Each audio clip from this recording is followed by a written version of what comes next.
स्वागत है आप सभी का मेरी क्लासेस में इंग्लिश बाई आरबी सर। आज हम इस टॉपिक पर बात करेंगे कि ये टॉपिक है कि 11th क्लास की पोइम का। जो पहले मैंने 5 पोइम आपके लिए इसमें तैयार करने के लिए कहा था, जिसमें से हम 4 पोइम लगभग तैयार, 3 पोइम लगभग तैयार कर चुके हैं और चौथी पोइम आज हमारे सामने है। ये 11th क्लास के न्यू सिलेबस के अनुसार है, अकॉर्डिंग है, और इस पर आज हम चर्चा करेंगे। सबसे पहले मैंने एक पोइम पढ़ाई थी आपको, जो पोइम पढ़ाई थी वो भी मैंने जिसने नहीं पढ़ी है वो हमारे इस चैनल में सर्च करके देख सकता है, इंग्लिश बाई आरबी सर, और वो पोइम आपको वहाँ पर मिल जाएगी। तो सबसे पहले हम देख लेते हैं जो हमारी अगली नेक्स्ट पोइम है, वो है हमारी father to son. Father to son, father to son, ये हमारी 5वीं पोइम है 11th क्लास के 11th क्लास के 11th क्लास के 5वीं पोइम है। जो न्यू सिलेबस है उसमें हमारी ये 5वीं पोइम है। तो पहली पोइम हमने पढ़ी थी ए फोटोग्राफ, दूसरी है लेबनम जो सिलेबस से हट गई है, तीसरी है हमारी वॉइस ऑफ द सॉन्ग जो मैंने पढ़ा दी है पहले ही, ऑलरेडी मैं पढ़ा चुका हूँ, उसका वीडियो आपके लिए भेज दिया है। अगर आपने नहीं देखी है या आप और आप नहीं पढ़ पाए हैं तो आप सर्च करें यूट्यूब पर जाकर इंग्लिश बाई आरबी सर, जहाँ पर मेरा पूरा मटेरियल आपको मिल जाएगा। और इसके बाद हमने पढ़ी थी चाइल्डहुड, तो ये पोएम में हम पढ़ चुके हैं। अब आखिरी जो पोएम है फादर टू सन, ये आपकी लिखी है एलिजाबेथ एलिजाबेथ जेनिंग्स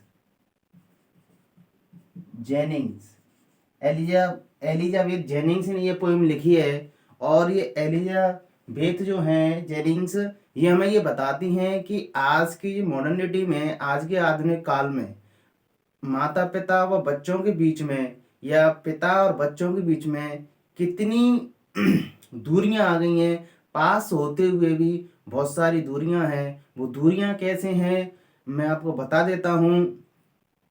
दूरियां ऐसे हैं कि जैसे पिता और पुत्र जो दोनों अपनी अपनी समझ के साथ या अपनी अपनी लाइफ स्टाइल जीना चाहते हैं।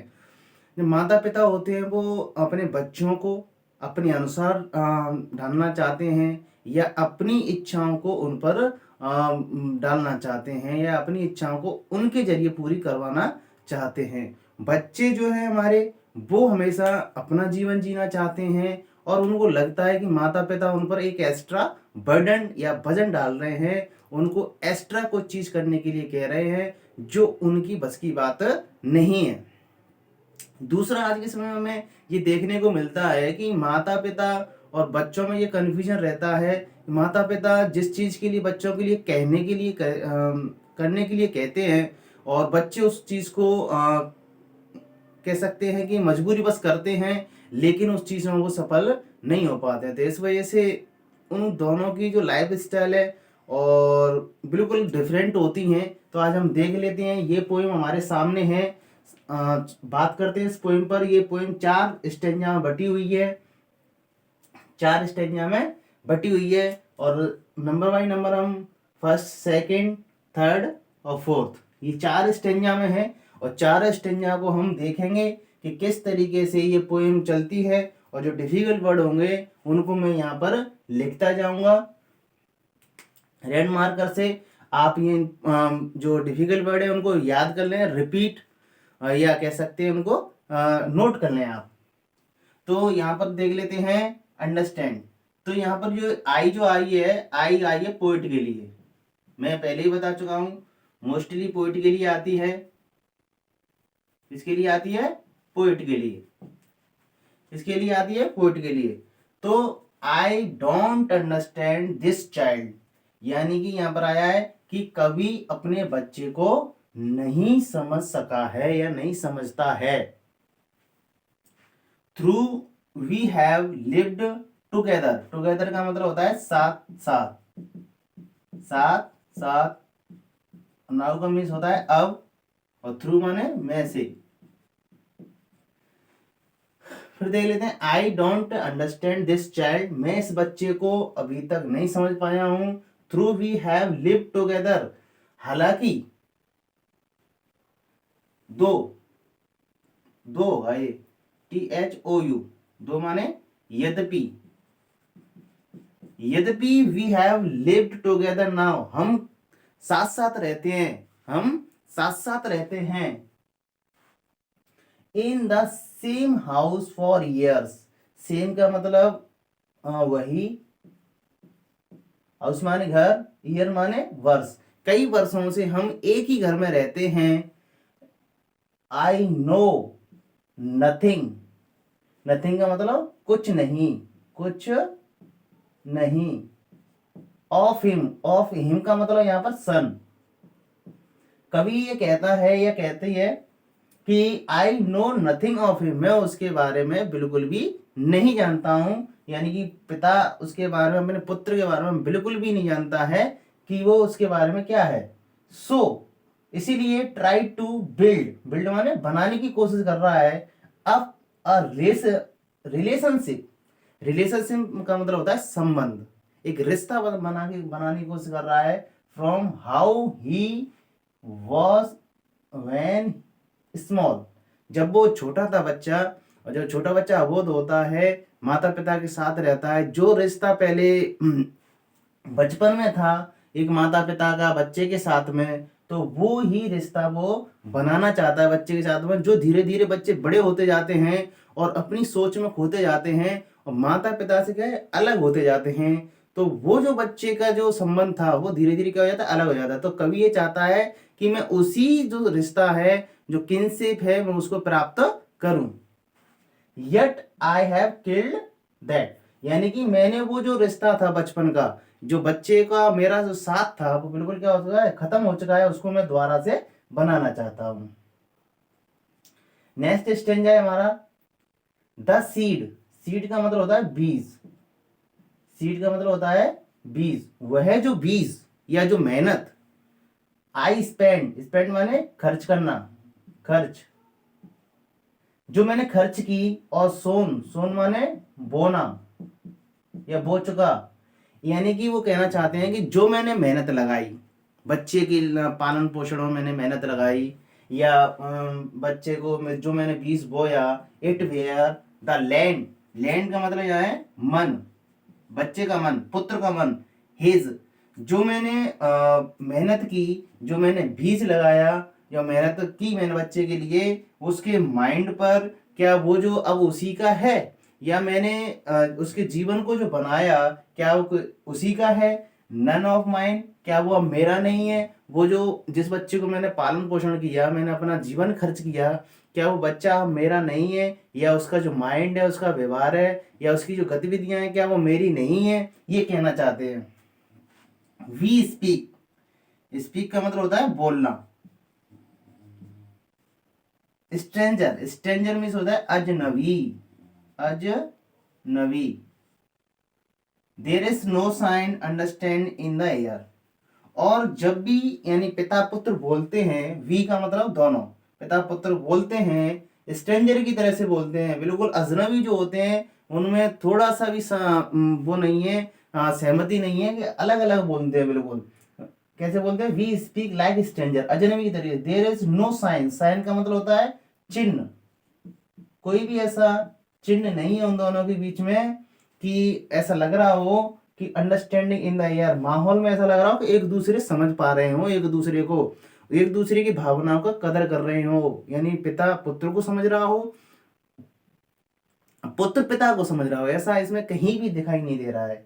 This child is build to my design, और यहाँ पर इस बच्चे के बारे में, जो उनका पुत्र है, वो चाहते हैं कि माई डिजाइन, माई डिजाइन का मतलब होता है मेरे पर्पज से, पर्पज यानी मेरे उद्देश्य से ही, यानी मेरे, मैं जो चाहता हूं उस तरीके का बालक ये बने, और मेरा बेटा मेरे जैसा बने, ये वो चाहते हैं। Yet he loves, yet what he loves I can not share, यानी कि वह जो जिसे चाहता है या वो जो कार्य करना चाहता है वो अलग है, और वो जो कवि जो चाहते हैं, पोइट, पोएट का मतलब यहाँ पर फादर। फादर जो चाहते हैं वो एक अलग है, दोनों की मतलब सोच यहाँ पर अलग है। पुत्र कुछ और चाहता है और जो पिता जो कुछ और चाहता है।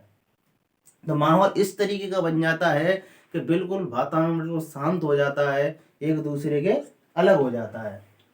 साइलेंस, साइलेंस का मतलब होता है शांति। साइलेंस सराउंड अस, सराउंड अस, सराउंड का मतलब आसपास, आसपास।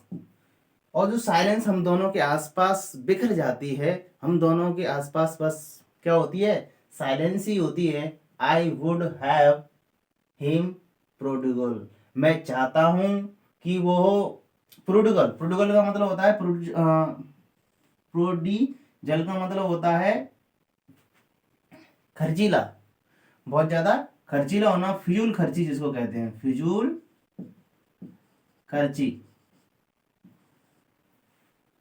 जो बिना वजह, बिना पर्पज के, बिना उद्देश्य के खर्च करता है। तो मैं चाहता हूं कि आई वुड हैव हिम प्रोडिजल, वो भले ही फिजूल खर्ची कर ले, वो कुछ भी कर ले, लेकिन return to his father's house, वो उसके पिता चाहते हैं कि वो किसी भी परिस्थिति में, किसी भी स्थिति में वो कहाँ आ जाए, घर आ जाए। द होम ही न्यू, वह घर जो उसका अपना है, उसके पिताजी का है, उसकी माता का है, उस घर वो वापस आ जाए। रादर देन, के बजाय, रादर देन का मतलब के बजाय, see him make and move his world, ऐसा नहीं हो कि मेक बनाए, मूव माने जाए उधर, मेक मीन्स बनाना और मूव माने जाना। यानी कि ऐसा नहीं हो कि वह एक दूसरी दुनिया बना ले अपने लिए, या कोई एक अलग से अपना घर बना ले, जिससे वो बिल्कुल एकदम से एक दूसरे से बिल्कुल ही अलग हो जाएंगे, एस्ट्रेंजनेट हो जाएंगे, बिल्कुल एस्ट्रेंज हो जाएंगे, अलग हो जाएंगे। I would forgive him too, अगर वो ऐसा करता है, अगर वो आता है मेरे पास, तो मैं सब कुछ भूल जाऊंगा और उसे फॉरगिव कर दूंगा। फॉरगिव का मतलब माफ करना, माफ करना। हिम टू, मैं उसको माफ कर दूंगा। सेपिंग from sorrow a new love, और दुख से एक नया रूप बदलूंगा, एक नया प्रेम की ओर मैं अग्रसर होऊंगा। यानी मेरा बेटा मेरे पास आ जाता है तो मैं उस दुख को एक नया रूप देकर उसको प्यार में बदल दूंगा।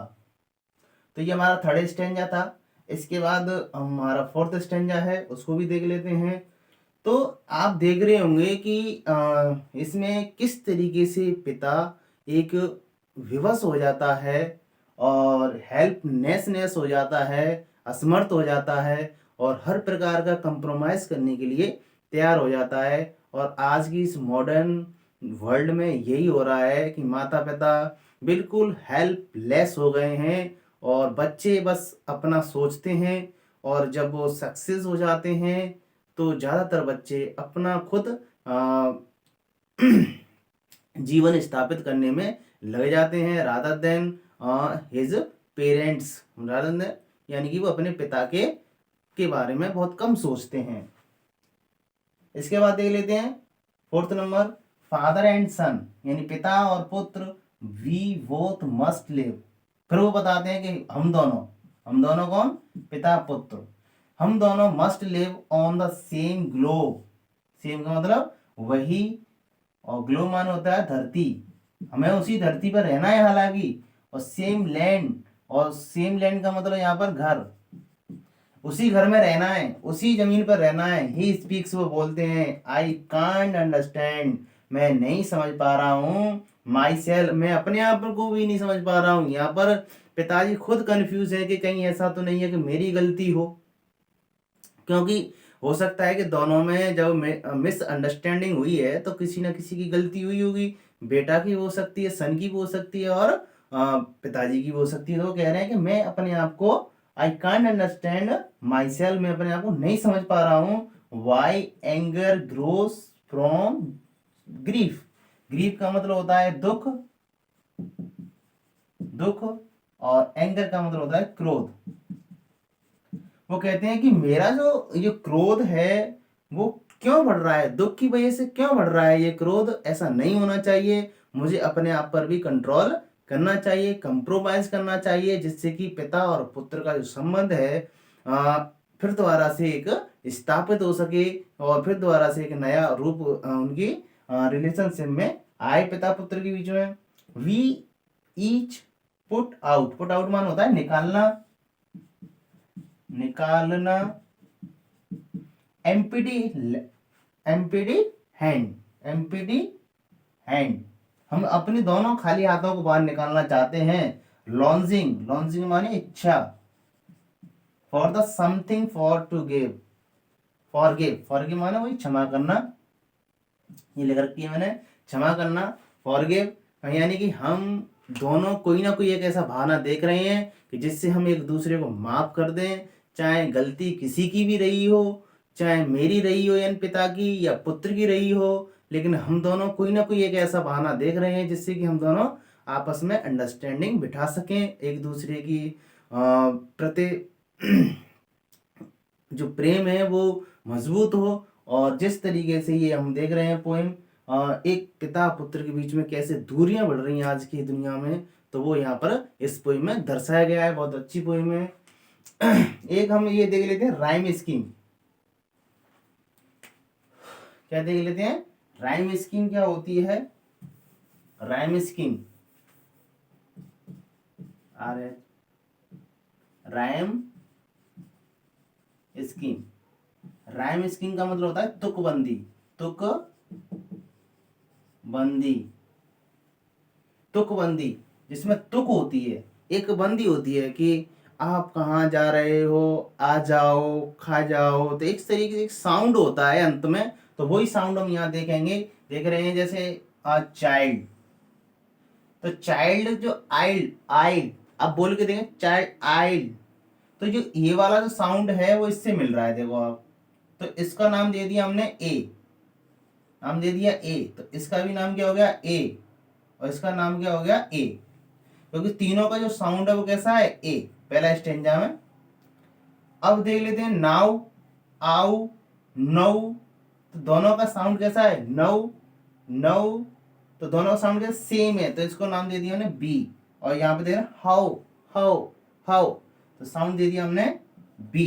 तो इनका जो क्या हो गया, राइम स्कीम क्या हो गई आपकी, A B B, A B A, तो ये राइम स्कीम हमारी क्या निकल के आई, A B, A B B, A B A, B A, तो ये हमारी इस स्टेंजा की क्या बनती है, राइम स्कीम बनती है। एक बार फिर बता दें, राइम स्कीम जो स्टेंजा का आखिरी वर्ड होता है उसका हम साउंड मैच करते हैं, तो साउंड जिससे भी हमारा मेल खाता है उसको हम सेम नाम दे देते हैं, तो इस तरीके से हमारी राइम स्कीम बनती है।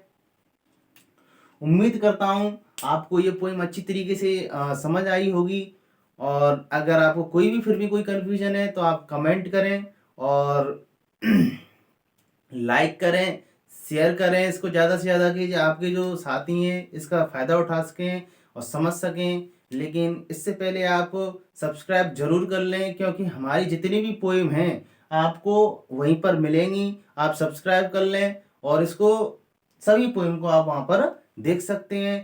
थैंक यू फॉर वॉचिंग, बने रहिए हमारे साथ में, और भी नई नई वीडियो, इंटरेस्टिंग वीडियो हम आपके सामने ऐसे लाते रहेंगे, और नई नई हेल्पफुल जो वीडियो हैं और इम्पोर्टेंट वीडियो हैं हम आपके सामने लाते रहेंगे, चाहे वो 9 to 12 तक हो या आगे किसी भी वीडियो हो। अगर आप कोई भी स्पेशल वीडियो बनवाना चाहते हैं तो आप हमें कमेंट में बता सकते हैं। Thank you for watching again.